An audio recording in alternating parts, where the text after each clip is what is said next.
Assalamualaikum warahmatullahi wabarakatuh. Perkenalkan, nama saya Winda Pujahtati. Saya perwakilan dari kelompok 5, beranggotakan saya sendiri dan juga Debbie Noviandika.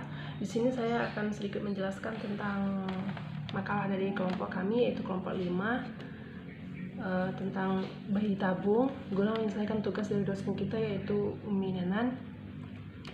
Baiklah, untuk mempersingkat waktu, langsung saja saya bacakan pembahasan tentang materi dari kami. Yang pertama itu pengertian. Pelayanan terhadap bayi tabung dalam dunia kedokteran sering dikenal dengan istilah fertilisasi in vitro, yang merupakan pembuahan sel telur oleh sel sperma di dalam tabung Petri yang dilakukan oleh petugas medis. Bayi tabung merupakan suatu teknologi reproduksi berupa teknik pembuatan sel telur atau ovum di luar tubuh wanita. Prosesnya terdiri dari mengendalikan proses ovulasi secara hormonal, pemindahan sel telur dari ovarium, dan pembuahan oleh sel sperma dalam sebuah medium cair. Yang B yaitu macam-macam proses bayi tabung. Yang pertama yaitu pembuahan dipisahkan dari hubungan suami istri. Yang kedua, wanita sewaan untuk mengandung anak. Yang ketiga, sel telur atau sperma dari seorang donor. Yang keempat, munculnya bank sperma. Untuk selanjutnya yaitu pandangan Islam terhadap bayi tabung. Apabila mengkaji tentang bayi tabung dari hukum Islam, maka harus dikaji dengan memakai metode ijtihad yang lazim oleh para ahli ijtihad agar hukum ijtihadnya sesuai dengan prinsip-prinsip dan jiwa Al-Quran dan Sunnah menjadi pasangan umat.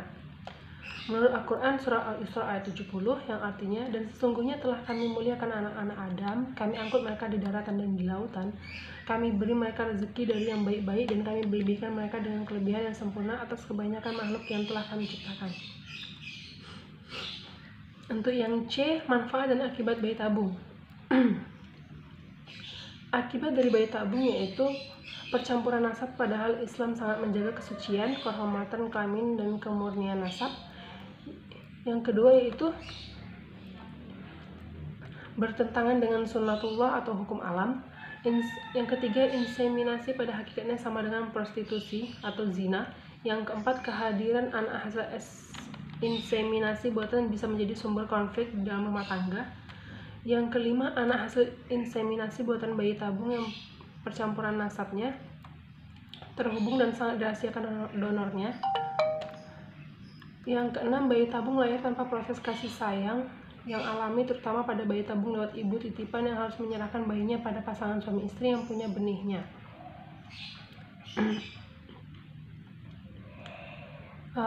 D.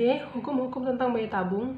Tinjauan dari segi hukum perdata terhadap inseminasi buatan bayi tabung, yaitu yang pertama, jika benihnya berasal dari suami istri, dilakukan proses fertilisasi in vitro, transfer embrio, dan diimplantasikan ke dalam rahim istri, maka anak tersebut baik secara biologis ataupun yuridis mempunyai status sebagai anak sah. Yang kedua, jika salah satu benihnya berasal dari donor,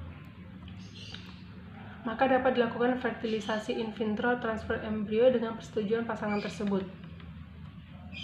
Yang ketiga, jika semua benihnya dari donor, jika sperma maupun sel telur berasal dari orang yang tidak terikat pada perkawinan, tapi embrio diimplantasikan ke dalam rahim seorang wanita yang terikat dalam perkawinan, maka anak yang lahir mempunyai status anak sah dari pasangan suami istri tersebut. E. Inseminasi buatan dipandang dari A. Aspek medis, dan yang B. Aspek legal. F. Dilema inseminasi buatan. Yang pertama yaitu aspek etik atau moral. Yang kedua, aspek human rights.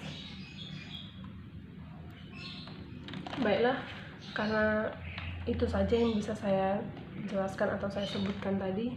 Jika ada salah kata atau salah penjelasan, saya mohon maaf. Perwakilan dari kelompok 5, saya mohon maaf. Terima kasih. Saya tutup. Wassalamualaikum warahmatullahi wabarakatuh.